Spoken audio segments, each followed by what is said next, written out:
bir içmeden oy oy demişler, oku. Tamam.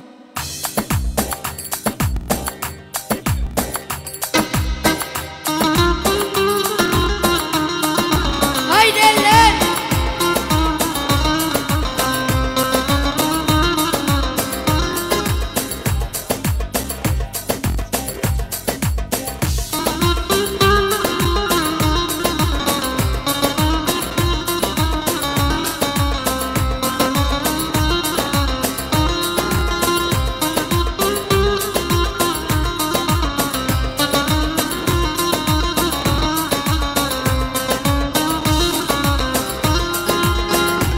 Bahçesinden geçtim, gülümlerle seni bil geçtim.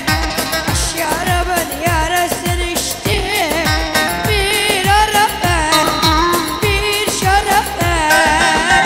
İçmeden oy oy oy oy oy oy, sarhoş olmuyor oy oy oy oy, Arap'tan oy oy oy oy.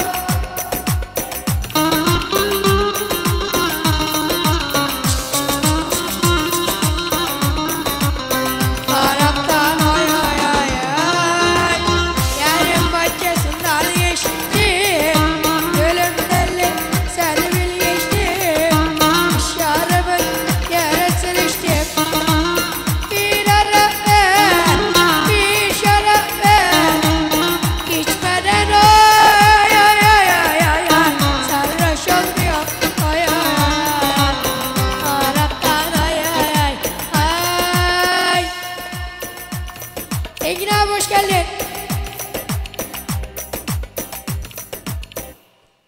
Evet. Şöyle hediye verin abilerime okuyalım.